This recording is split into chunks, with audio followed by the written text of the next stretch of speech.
a ton of time. That was a great catch. All right, hey Trey, what's going on, man? Okay, so here we go. So would you agree it's u times v? All right, so Bo, you said you thought it might be du dx. Question on that notation? Oh, yeah. And then you also thought it might be what? So that was a question that you tried. So you tried to kind of verify another way, which is a great idea to do, because isn't that much shorter than distributing out and then taking the derivative? Did they match? So you're not really sure which one's right, but can we be sure just because we did that other proof? Yeah. Okay, so this we know is not the correct way, and this is what a lot of people try to do. And you have to remember that's not going to work. I really don't want to multiply all this stuff out necessarily either. So we're going to prove the product rule. Why do we call it a product rule? What am I doing there? I'm multiplying, okay? So you called these things factors. And so if I look at a picture of this, what happens when I multiply two things together? What shape do I create? I make a parabola graphically. What do we make in geometry? Okay, can I call it a rectangle? Would you be all right with that? Where this is v and this is u, or vice versa, it doesn't matter. Right. Any two, yes. Let's just stay with lines right now. Okay, so I think it'll be easier to see geometrically. I make a rectangle. And you're right, we talked about multiplying two lines that make a rectangle. So if I'm trying to find a derivative, what do I want this all to be? I don't want just y. Who do I want? All right, so let's go back even further. Not only y prime, that's the derivative. How do I find the derivative? What is a derivative? It's ultimately the what? That's the definition. Definition of what? What is that definition relating here? What is a derivative physically? It is a slope. It is a slope or a rate. Would you agree? Okay, how do I find rate? Who do I need in rate? I don't need y. Who do I need? I'm looking for change in y over change in x. Would you agree with that? I have y. Who don't I have? I don't even have change in y, do I? I need both of those pieces. So let's go ahead and look here. If I change y, that means I'm going to get a little bit section here. So let's just look at this and see what's going on.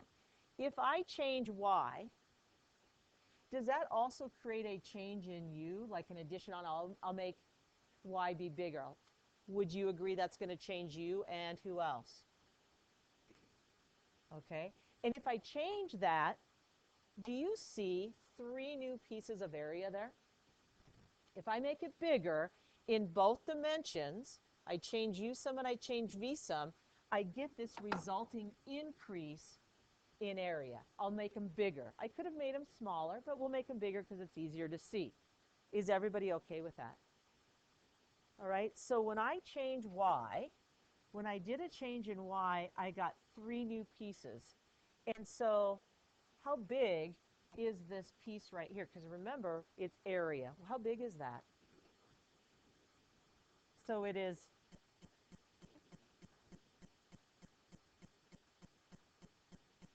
okay. What's this section going to be? And it doesn't matter the order I make it. Would you agree? And what's the very last little snippet there?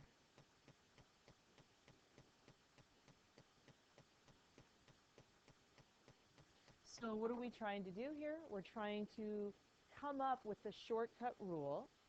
There's no pattern that I can use with you so you can discover it like you did the last one. So I don't want change in y. Who do I really want? Change in y over what? So if I divide this by change in x, what else must I do? Every single thing on the other side.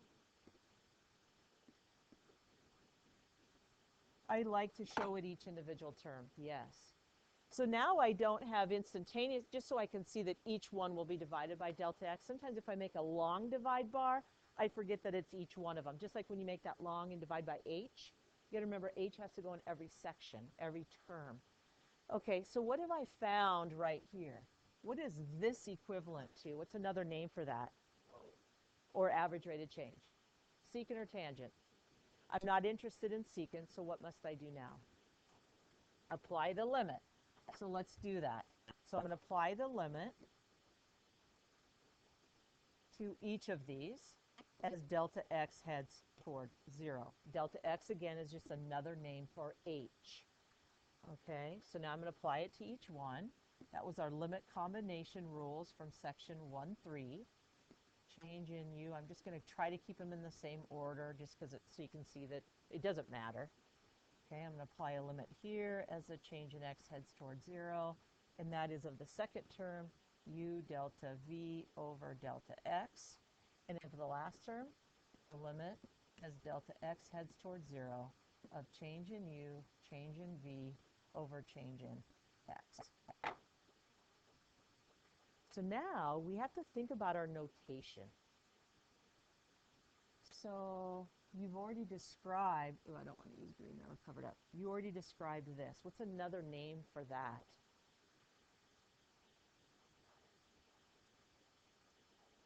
Oh, now what is this? This is the definition of what?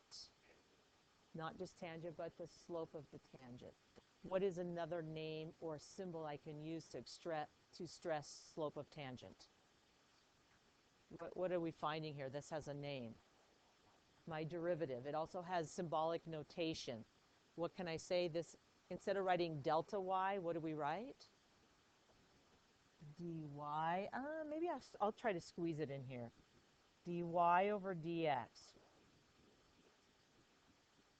So this is the derivative. Okay, this is the definition of a derivative, so I could use this. It's not telling you to operate on it.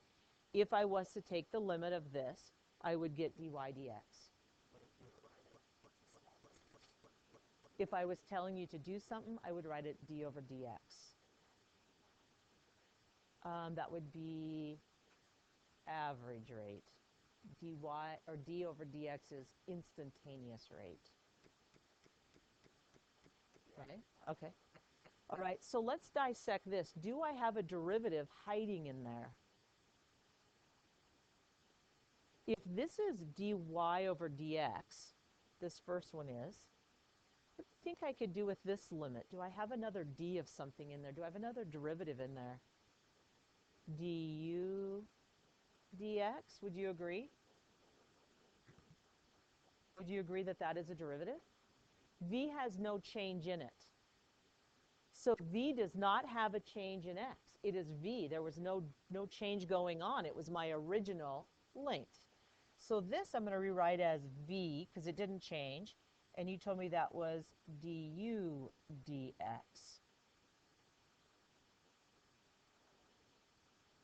Questions on that before we do the next one?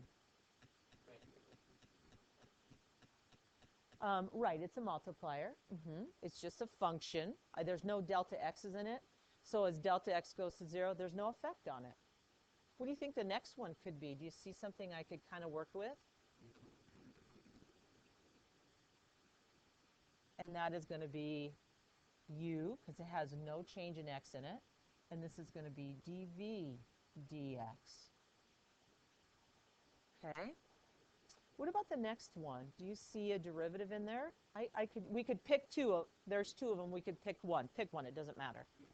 U? Okay. So this is going to be what? Du dx,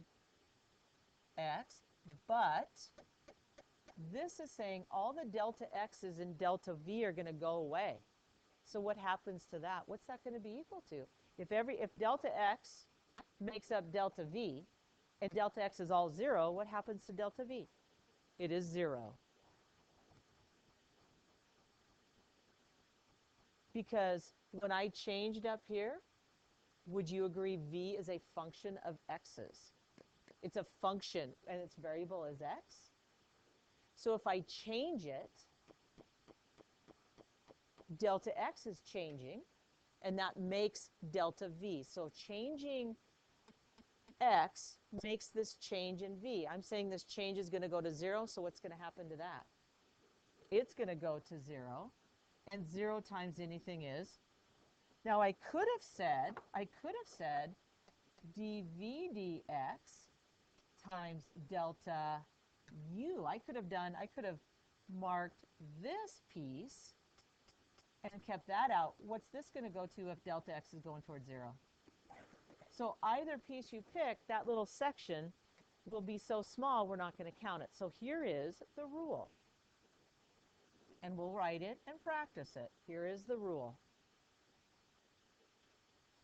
Okay, so let's write it down again up here. So here's how I remember it. There are many like little mnemonic devices people use. This is how I learned it and it just stuck with me because it helps me on the quotient rule. So that's why I do it. You don't know the quotient rule.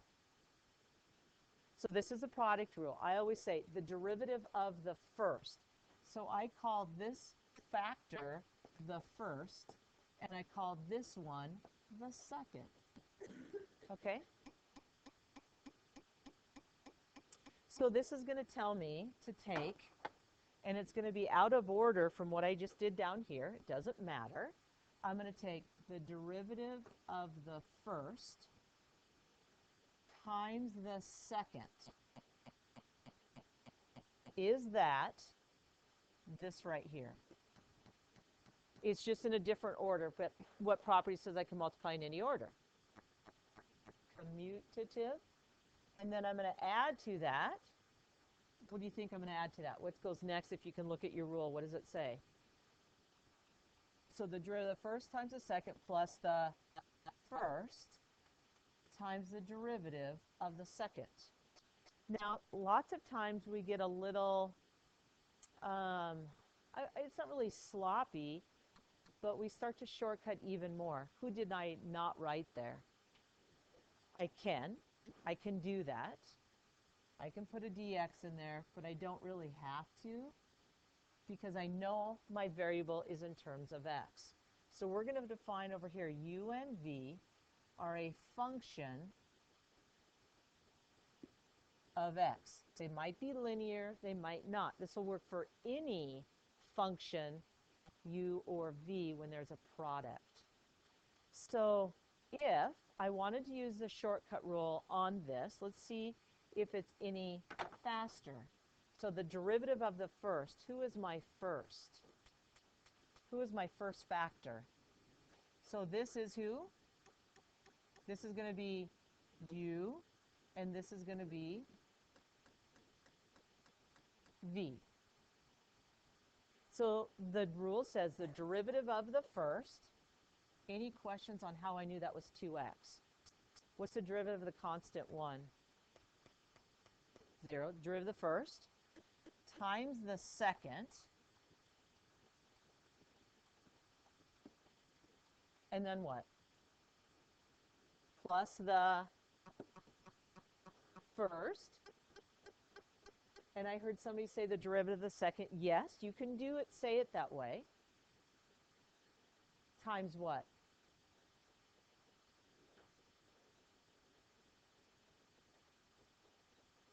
And we leave our answer there. That's not where you left it last night. What did you do last night? This was all expanded out, wasn't it? This is where you can leave your answer. Okay, I'm going to check your answer from last night from expansion. Yeah, see it?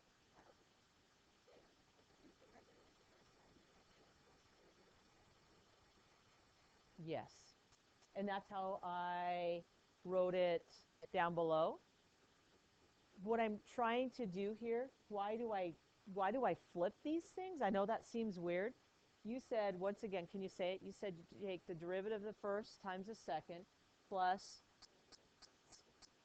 you could do it that way. It is, you could do that. Order is not going to matter because it's multiplicative, and that's the commutative property. So you might, correct. I want it in non-expanded form. This is the form you'll leave it in. You didn't leave it in that form last night because you didn't know this rule.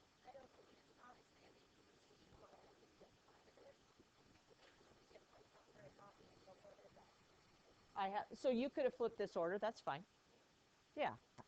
Sorry, I didn't understand your question initially. You're just wondering, what if I interchange these? You could.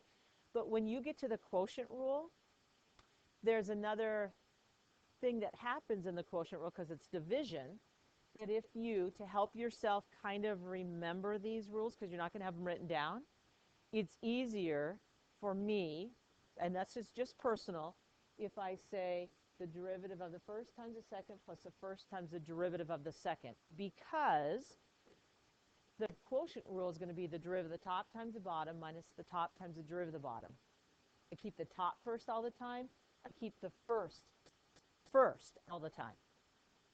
So I'll highlight what I mean by that. I keep the first all the time. And again, it was the way I was taught 35 years ago, and it's just ingrained in me. Like if you told me another way, like, yeah, that works too. I would have to think about it. So you figure out some way of helping yourself remember that. So here is the derivative. So if you did your problem last night, you probably didn't get this. I know you didn't get it, right? You got something else. You got 2x to the fourth. What am I doing right now, which I asked you and told you don't have to do? Right. And then here you would have gotten, I'm going to run out of room, but you would have gotten 4x squared. Oh, 4x to the 4, excuse me. 3x squared and 2x squared, 5x squared plus 2. I multiplied this out. Okay. Where did the 4 come from? I'm not sure. That should have been a 3, right? So I would have gotten, if I multiplied this right, I might have to go back and check. I would have gotten 9x to the second plus 2x plus 2. Does anybody remember if that's the answer? Is that the answer you got? Yeah. Okay. That's what it was. So what you're going to do is, I'm forcing you to, on WAMAP, you have to practice the product rule. You've got to get this ingrained in you, like that is the rule. So before we practice this, I didn't just give you that rule. Do you understand a little bit about where it came from? No. Do you understand a little bit about where it came from? This whole area diagram, as I change, if I change y, u and v are going to change. And so I'm looking for that change. I need change because that's what slope or rate is, change in y over change in x. So every time we've built slope from change in y over change in x. Okay, so what I need you to do, here is the green thing. You got to practice this a little bit. And then you have homework tonight, which is on WAMAP, and you will see, if you look at WAMAP, it tells you that you need to show your work. You're going to have to write it down. Okay, so grab a marker and an